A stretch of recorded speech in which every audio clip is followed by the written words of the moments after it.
ایک بادشاہ نے رات کو ایک عجیب و غریب خواب دیکھا کہ ایک عورت بادشاہ سے کہہ رہی تھی کہ آج آؤ یا کل آؤ۔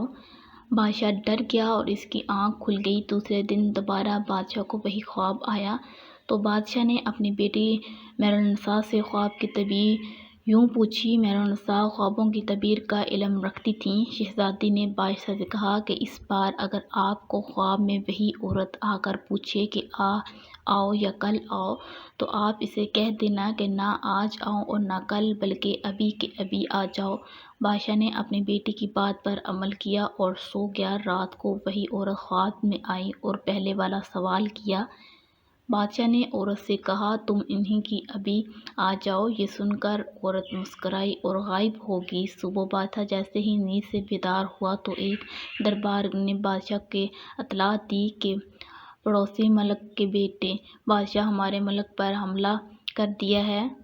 بادشاہ نے فوراً اپنی افواج کو حکم دیا کہ جنگ کے لیے تیاری کی جائے، مگر دشمن افواج نے اچانک حملہ کر دیا تھا، اس لیے ان کے حملے کا جواب دینا اتنا آسان نہ تھا اور بادشاہ کی فوج کو پسپائی اختیار کرنا پڑی۔ جب بادشاہ کو یقین ہو گیا کہ اب شکست یقینی ہے تو وہ اپنی بیٹی کو ساتھ لے کر جنگل کی طرف بھاگنے لگا۔ بادشاہ کو جنگل میں ہی شام ہو گئی۔ بھاگ بھاگ کر شہزادی کے پاؤں میں چھالے پڑ گئے۔ جنگل کے باہر بادشاہ کو ایک گھر نظر آیا تو بادشاہ گھر کی طرف روانہ ہوا۔ بادشاہ نے جب دروازے پر دستک دی تو باہر ایک آدمی آیا جو بادشاہ کے دربار کی وزارت کر چکا تھا۔ بادشاہ نے وزیر کو سب بتا دیا تو وزیر نے کہا کہ آپ جتنے دن چاہیں میرے گھر میں رہ سکتے ہیں، کیونکہ آپ کے میرے اوپر بہت سارے احسانات ہیں اور آپ کی خدمت کر کے مجھے بہت اچھا محسوس ہوگا۔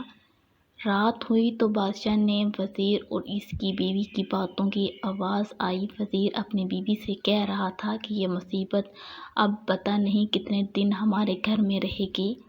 اب یہ بادشاہ نہیں بلکہ فقیر بن چکا ہے۔ بادشاہ نے وزیر کی یہ بات سنی تو اسے بہت افسوس ہوا اور صبح ہوتے ہی شہزادی کو ساتھ لے کر وزیر کے گھر سے نکل گیا۔ وزیر نے روکنا چاہا تو بادشاہ نے کہا کہ میں آپ کی مہمان نوازی سے کافی متاثر ہو چکا ہوں، اب مزید آپ کو تکلیف نہیں دینا چاہتا۔ بادشاہ آگے بڑھا تو سرحد کے پار ایک چھوٹی سی ریاست میں داخل ہوا۔ اس ریاست کے نواب نے بادشاہ کو دیکھا تو بہت خوش ہوا۔ وہ نواب بادشاہ کا پرانا دوست تھا۔ جب اسے حقیقت کا پتہ چلا تو اسے بہت دکھ ہوا۔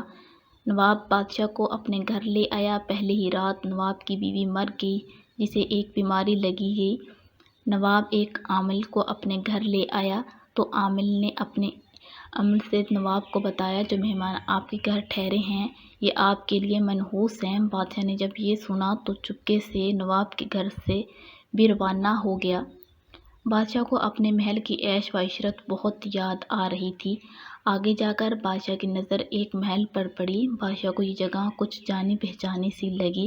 اچانک بادشاہ کو یاد آیا کہ یہ تو میرے داماد کا گھر ہے جہاں بادشاہ نے اپنی بیٹی کی شادی کی تھی۔ جب بیٹی نے اپنے باپ اور بہن کو اس حالت میں دیکھا تو بہت روئی اور ان کو اندر لے گئی۔ تھکا ہارا بادشاہ جب سونے لگا تو اس کی نظر حجت پر لگی، ایک سونے کے فانوس پر پڑی۔ جب اس نے غور سے دیکھا تو فانوس کو ایک دمک نما کیڑا کھا رہا تھا۔ بادشاہ جلدی سے اٹھ کر بیٹھ گیا کہ کہیں فانوس میرے اوپر ہی نہ آ جائے۔ دیوار پر غور کیا تو ادھر بھی کیڑے تھے جو کمرے میں موجود ہر چیز کو دمک کی طرح چاٹ رہے تھے۔ بادشاہ نے شہزادی مہرالنساء کو نیند سے بیدار کیا اور اس سے کہا کہ اپنی نحوست اپنی بیٹی کے گھر نہیں پھیلا سکتا، تم ادھر شہر جاؤ، میں کہیں اور چلا جاتا ہوں۔ مگر شہزادی نے کہا کہ میں آپ کو اکیلا نہیں چھوڑ سکتی۔ پھر دونوں آدھی رات کو ہی وہاں سے روانہ ہو گئے۔ صبح کی اذان کے وقت دونوں باپ بیٹی کو ایک جھونپڑی نظر آئی جس کے اندر سے دھواں نکل رہا تھا۔ بادشاہ جھونپڑی کے اندر داخل ہوا تو ایک درویش بیٹھا ہوا تھا۔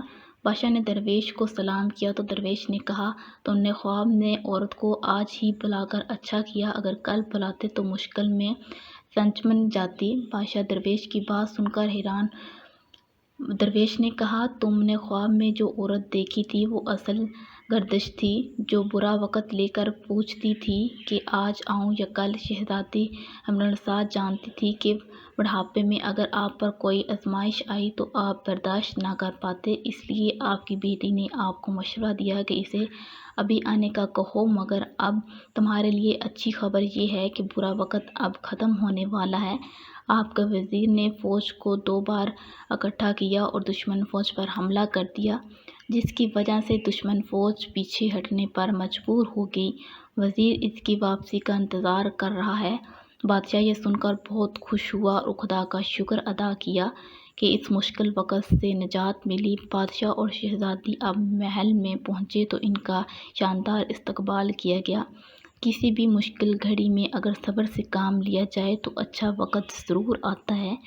مشکل وقت خدا کی طرف سے آزمائش ہوتی ہے اور مشکل کے بعد آسانی بھی ہوتی ہے۔